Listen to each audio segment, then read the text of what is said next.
Binationaux BXL. Et la chaîne YouTube qui vous montre les binationaux congolais d'Europe. Les binationaux de Belgique, France, Allemagne, Grande-Bretagne, etc.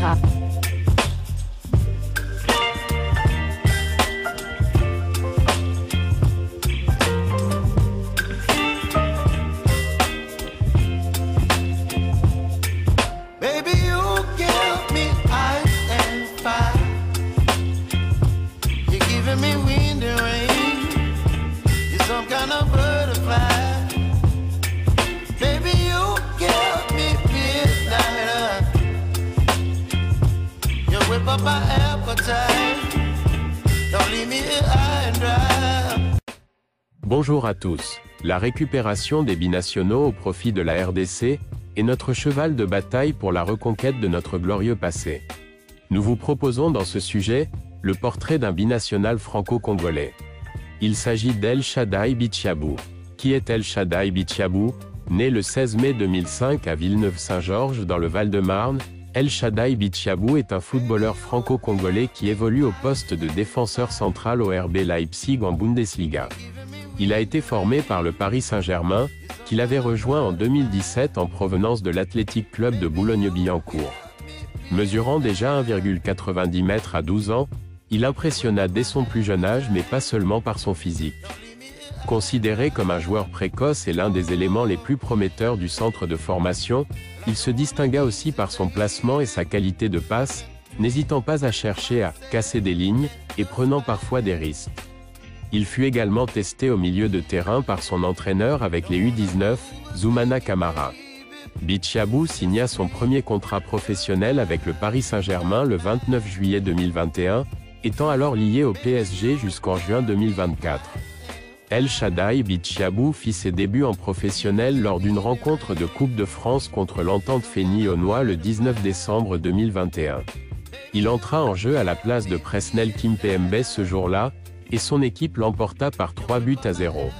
Cette apparition fit de lui le plus jeune joueur à participer à un match avec le Paris Saint-Germain, à 16 ans 7 mois et 3 jours. Il battit ainsi le record précédemment détenu par le Français Kingsley Coman. Il joua son premier match en Ligue 1, le 20 avril 2022 contre le SCO d'Angers. Il entra en jeu ce jour-là et son équipe s'imposa par 3-0. Avec cette apparition, il devint le troisième plus jeune joueur à jouer un match de Ligue 1, pour le PSG, derrière Kingsley Coman et Nicolas Anelka. Avec sa participation à la saison 2021 à 2022 avec le PSG, il obtint le titre de champion de France, le 10e sacre du club. Bitshiabou joua son premier match de Ligue des Champions le 8 mars 2023, lors des huitièmes de finale contre le Bayern Munich. Il entra en jeu à la place de Nordi Mukiele et son équipe fut battue sur le score de 2-0. Le 18 juillet 2023, El Shaddai Bitshiabou signa au Rasenballsport Leipzig en paraphant un contrat de 5 ans. Cependant, le PSG dispose d'une clause de rachat de 10 millions d'euros. Ce dernier n'avait pas débuté dans un match officiel avec son nouveau club à cause d'une blessure contractée, en match amical. En avril 2022, il fut sélectionné avec l'équipe de France des moins de 17 ans pour l'Euro 2022 organisé en Israël. Il participa à la qualification de la France pour la finale après une séance de tir au but face au Portugal. Il fut titularisé lors de la finale remportée le 1er juin 2022 face aux Pays-Bas, 2-1, score final. Voilà donc son parcours international qui se résume qu'à une participation à l'Euro U17. Cela signifie qu'il est toujours éligible pour rejoindre la tanière des léopards de la RDC. Je suis impressionné, je suis très impressionné par la taille de ces défenseurs formés au Paris Saint-Germain, El Shaddai Bitshiabou. Je ne suis pas seul pour décortiquer un peu cette information concernant ce joueur El Shaddai Bitshiabou justement. Je suis avec Dino Link, c'est la chaîne Diasco Foot officielle, le miroir du football de la diaspora congolaise. Alors dans le miroir, nous sommes en train de voir El Shaddai Bitshiabou. Pourquoi pas le voir au sein de la tanière des léopards. Il est même poussé par certains de ses anciens coéquipiers. C'est justement, avant d'entrer en profondeur, je vous propose cette vidéo, ces courts extraits d'un footballeur international hollandais qui est en train de pousser El Shaddai Bichabou à rejoindre la tanière des léopards. Hein. Suivons et puis nous nous retrouvons tout juste après. Dis à Bichabou de venir jouer pour le Congo. Wesh, vas-y réponds frérot. J'avais du cachot entre eux. Allez pas. Dis à Bichabou de venir jouer pour le Congo. Wesh, vas-y réponds frérot. J'avais du cachot entre eux. Allez pas. Voilà, vous avez suivi Gene Rawlings. Vous connaissez ce joueur-là qui est en train de pousser El Shaddai à rejoindre la tanière de léopard? Tout à fait, c'est Xavi Simons, hein, la pépite hollandaise qui évolue maintenant du côté de Leipzig, formé à la Masia du côté de Barcelone. Il a aussi intégré l'équipe de jeunes du PSG. C'est là aussi qu'il a fait connaissance avec ils ont joué ensemble. Bichabou. Ils ont joué ensemble du côté du PSG. Donc Bichabou, c'est un petit parisien. Il a été formé au Paris Saint-Germain, comme beaucoup quand même des internationaux congolais. On peut citer, il y a eu Moulumbu, il y a eu Ikoko, il y a eu Kebano, il y a Dylan Batubilsika maintenant. Donc ils sont quand même, il y a quand même une pléthore d'internationaux.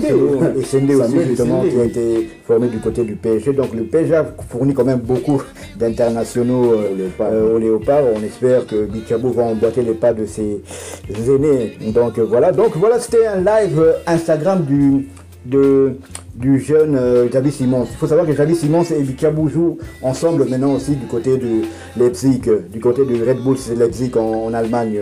Donc lors d'un live de Xavi Simons, il y a un Congolais, comme Congolais Azangarate, un Congolais qui a posé la question. Comme Bichabou était aussi, sur ce live-là, il lui a demandé, pose-lui la question, c'est quand qu'il va venir du côté de la RDC. Malheureusement, c'est vrai que Xavi Simon lui a posé la question. Malheureusement, ça s'est coupé tout de suite. On ne sait pas s'il avait répondu par l'affirmative ou bien négativement. Mais la question lui a été posée en tout cas. Donc, ça prouve que les Congolais sont en train de faire quand même du forcing pour certains jeunes binationaux, et on espère aussi du fond du cœur qu'il va, pourquoi pas, rejoindre la tanière. Il faut savoir que la France, il n'y a aucun pays qui a autant de défenseurs centraux que la France. Aucun pays au monde a des défenseurs niveau de défenseurs centraux qu'à la France. Je peux commencer à citer là même l'émission, on pourra prendre 20 minutes. Et imaginez-vous qu'il y a des joueurs comme même d'origine congolaise qui sont du côté de Chelsea, Axel Disasi, Badiachil, qui ne sont même plus appelés par Didier Deschamps, mais qui sont valables. Ils sont dans une équipe qui joue le haut du tableau du côté de l'Angleterre. Vous avez des joueurs comme comment il s'appelle, voilà, la France a tellement de talent qu'il y a même des Français de souche qui s'exilent du côté d'autres pays. On peut citer Aymeric Laporte et le Normand qui était titulaire en défense centrale du côté de l'Espagne, champion d'Europe avec l'Espagne, mais du côté de la France, ils étaient bloqués. Ils étaient bloqués, il n'y avait pas d'issue du côté, alors que Aymeric Laporte, c'était un joueur quand même qui était titulaire du côté du Manchester City avant de partir s'exiler du côté de l'Arabie Saoudite, mais il était titulaire à Manchester City. Mais en France, il y a tellement de défenseurs centraux que imaginez-vous que même un joueur comme Koundé, qui a été formé comme défenseur central, il est obligé de jouer arrière droit. C'est vrai qu'il joue aussi arrière droit du côté de Barcelone. Bref, tout ça c'est pour vous montrer l'immense richesse de la France. Pour vraiment pouvoir être titulaire du côté de l'équipe de France, il faut vraiment être très fort. On souhaite en tout cas à El Shaddai tout le meilleur. On souhaite qu'il fasse une très bonne carrière, surtout du côté de l'Allemagne là-bas. Mais c'est vrai que avec tout ce que je viens de dire, pourquoi pas rejoindre la tanière. Décidez-vous vite, on ne le dira jamais assez. Certains aujourd'hui sont en train de pleurer, comme Nordi Moukile qui se dit on m'appelle plus, patati patata. Mais comment on va vous appeler vous, lorsque vous voyez même sur les côtés, chez les Bleus, vous avez Koundé qui bloque tout, parce que Koundé, je sais pas, peut-être que l'arrière gauche a beaucoup plus de chances peut-être de trouver grâce aux yeux du sélectionneur Didier Deschamps, qui n'est pas un sélectionneur qui a tendance à beaucoup changer son truc. Et puis aussi, nous avons Presnel Kimpembe qui revient dans la course. Certains disaient que c'est le comité de freinage qui l'avait freiné. Je ne vois pas pourquoi, pour quelle raison, parce que Presnel Kimpembe était d'abord venu chez nous à 2 reprises même. Il avait commencé avec les binationaux en Europe et puis ensuite il était venu ici pour les éliminatoires, je crois, de CAN U20 ou bien quelque chose comme ça. Il devait jouer contre les Malawi. On avait été défait par les Malawi et il avait attrapé une gastro justement à Kinshasa. C'est ça qui l'avait empêché de jouer avec les Léopards de la RDC. Donc voilà, El Shaddai Bichabou avec un nom pareil, très chrétien, c'est une famille chrétienne, donc et nous espérons qu'il va prendre la bonne décision, parce que avec l'âge qui commence petit à petit à avancer du côté de Chancel Mbemba, pourquoi pas Chazembe, même s'il a 26 ans, mais ça commence quand même à pousser, et puis aussi le Inonga Baka, on aura besoin vraiment d'une relève solide pour pouvoir se maintenir le plus longtemps possible, en attendant qu'on puisse mettre des structures aussi au pays, pour qu'on puisse, parce qu'il y a du talent au pays. Maintenant, moi je suis en train de suivre le championnat national, mais c'est incroyable, les problèmes techniques, les approximations techniques, c'est vraiment grave. Ça ne peut pas arriver dans un football de haut niveau. Donc nos jeunes là, les locaux doivent vraiment être pris en charge d'une bonne manière, afin d'espérer que la RDC va produire des anciens locaux qui vont devenir comme Sadio Mané, qui avait commencé au bled pour finalement émerger au haut niveau. Voilà, nous sommes arrivés à la fin de ces sujets qui concernaient El Shaddai Bichabou, cette image insolite avec un international. Ah oui, comment? Javi Simons. Voilà, Javi Simons. Mais c'est Javi là, ça me rappelle quelque chose. Ce nom-là vient de qui? Non, son père était fan de Javi Alonso, l'actuel entraîneur de Leverkusen. C'est pour ça qu'il lui a donné le prénom à son fils. C'est un peu comme Neskens Kebano. Quand un papa est passionné de foot, il inscrira directement son fils dans un club de football. Et le football, c'est comme ça parfois. Il y en a qui ont les talents innés, génétiques, mais il opte pour autre chose, il reste à la maison, comme s'il ne joue jamais au football, il ne deviendra pas footballeur. Mais d'autres, peut-être moyens ou quoi, à force de formation et tout, il peut finalement devenir footballeur professionnel. Tout dépend de ce que ses poumons pourront tenir, parce que c'est d'abord physique.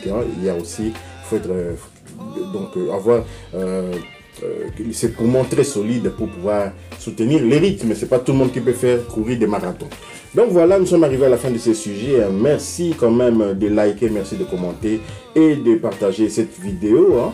Abonnez-vous à Binationaux BXL afin de ne pas manquer les prochaines vidéos, en likant, justement en activant la petite cloche de notification qui vous permettra justement d'être avisé dès qu'on va mettre une nouvelle vidéo en ligne. Binationaux BXL vous dit au revoir.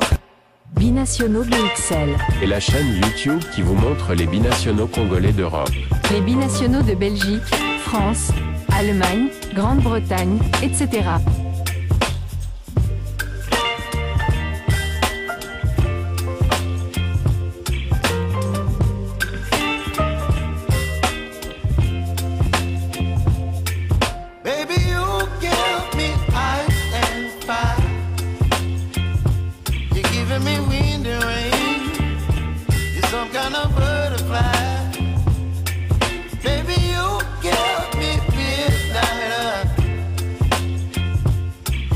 My appetite.